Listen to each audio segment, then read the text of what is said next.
Hello everybody and welcome to the Big Mukbang Theory. I'm KT, back again, and today we're making KT's Chicago style deep dish pizza. And since I know you want to start eating it as soon as possible, let's get to it. And don't forget to hit that subscribe button. Pow!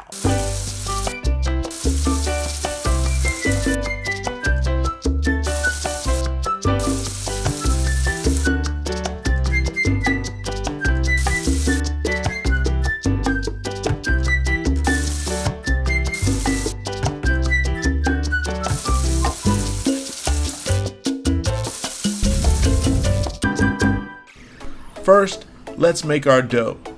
In a large bowl, combine 1.5 cups of bread flour. I use Pillsbury, plus 1/2 cup of cornmeal, followed by 1 pack of yeast, 1 teaspoon of salt, and 1 teaspoon of sugar. Mix all of the dry ingredients together. Now add 1/4 cup of melted butter. That's about 1/2 stick. 1/8 cup of olive oil. You want to do this before you add the water, because that actually coats the gluten strands in the fat, retarding the gluten formation before you add the water. Once you've mixed that in, add 1/2 cup of water. Knead the dough for approximately 4 minutes. Because in this traditional Chicago style dough, you want it to be more like a biscuit dough.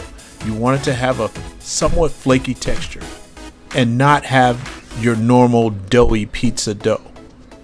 You want it to be somewhere in between. Allow that to sit covered for approximately 20 minutes. After sitting for about 20 minutes, knead the dough for approximately 4 minutes. Then form into a well-rounded ball, place in another clean bowl, allow the dough to proof for approximately 2 hours at room temperature. While the dough is proofing, now it's time to make the sauce. We start the sauce the way we start many of our recipes, by chopping 1 large onion. Add the large chopped onion to a large skillet over medium heat for sauteing, and saute that until it becomes translucent. Next, you'll add in 3 cloves of garlic, chopped, 1 tablespoon of oregano, and if you like, 1 tablespoon of basil. And you can't have sauce without tomatoes, so add 3 cans of diced tomatoes.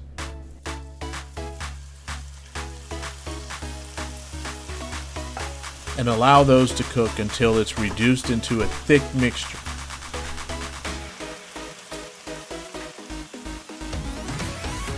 You should be able to take the spatula and glide through the mixture and have it remain parted. You'll need to let the sauce cook for approximately 30 minutes to achieve this.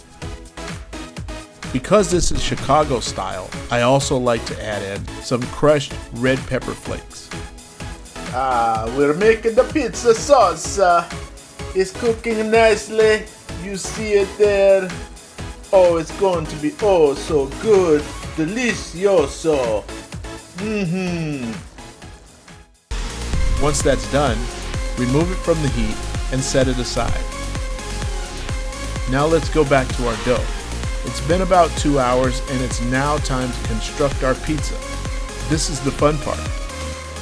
On a floured surface, press the dough out until it achieves the large rounded shape equal to just slightly larger than the pan you'll use. For this recipe, I like to use a 12-inch cast iron skillet.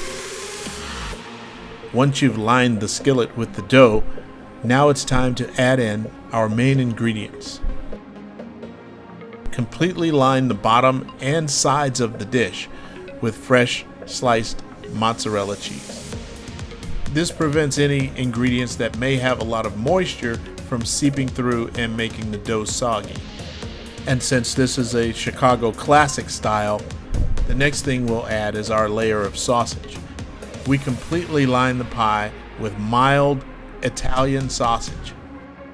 This is what makes the Chicago style deep dish pizza so great, is being able to take a bite and every bite have meat and cheese and sauce. So this is what gives it such a powerful and scrumptious taste. Next, let's add our sauce. Just like with the sausage, you want to completely cover the entire pie with the sauce. Then sprinkle the top with grated Parmesan cheese. Now it's time to tie everything together. In a preheated oven at 400 degrees, you're gonna bake this scrumptious, aromatic, Chicago-style deep dish pizza for 35 minutes. And when it comes out, it's gonna be the best thing you've ever tasted in your life. So after 35 minutes of baking, there you have it. KT's Chicago-style deep dish classic pizza. Enjoy your meal, and don't forget to hit that subscribe button. We'll see you next time on the Big Mukbang Theory.